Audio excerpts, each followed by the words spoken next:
My name is Jacques Hennequet, and I'm a creative director at Volition. Red Faction is a long-standing license, and we recently returned to it with Red Faction Guerrilla, and it's changed quite a bit. It became a third-person game, and we also brought what we call Geomod 2.0, which is a level of destruction in the environments that is unequaled in any game. I don't usually brag, but I think that's very true of this one. I think everybody agrees that what Red Faction Guerrilla did was to bring destruction to an entirely unseen level. Red Faction Armageddon takes place quite a few years later, about 60, 70 years. It's not exactly precisely, but ballpark. And the surface has been completely destroyed. And you're not quite sure why, but the situation is clearly worsening. And so the remaining population has had to go very deep underground and to learn to live in different environments that range from ice cave to magma caves to huge lakes of lava that connect different areas. So it's not just a bunch of tunnels that are under the surface. You have these enormous areas that either were created naturally or blasted out by miners and have been built to basically survive, because the planet's surface is essentially uninhabitable.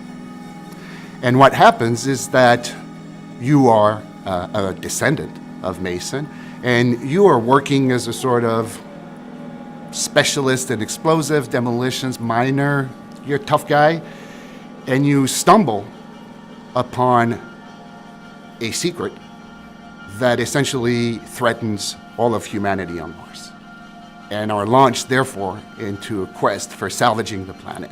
And so our first initial tendency with Red Faction Guerrilla was to say, okay, have at it, destroy everything, have fun destroying everything. Now we're refining this a little bit, and we are integrating the destruction into the gameplay more. So the game is no longer just about destruction, it's about how you use destruction to accomplish goals and serve purposes and advance the story. So we're going to the next level and integrating the destruction into the storyline and the evolution of the characters. We also added a new component, which is the flip side of destruction, which is that you have a nanoforge. It's a piece of equipment that has abilities, and one of them is you can actually reconstruct things.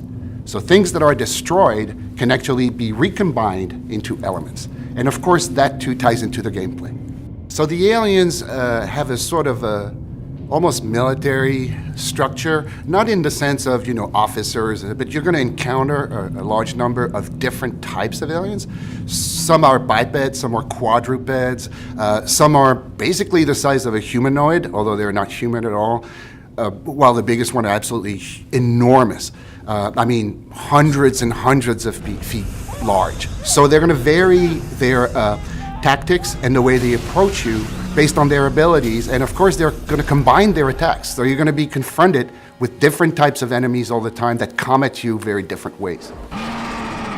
We also have an amazing new weapon, which is called the magnet gun, and the way the magnet gun works, and I think people are going to love the magnet gun, is you basically shoot a magnet at anything, and then you shoot a second dart at your target.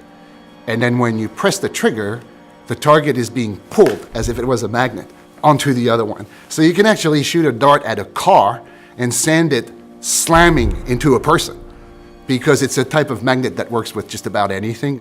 I think that what Red Faction Armageddon is bringing to both the fans of the series and the people who haven't tried it yet, it's a combination of a linear storyline that is fascinating, with great open world gameplay, and destruction that is now no longer just a gratuitous activity, but fully integrated into the story and a component of how the game evolves and how you progress in the game. I think the combination of these elements really makes Red Faction Armageddon unique and a fascinating experience.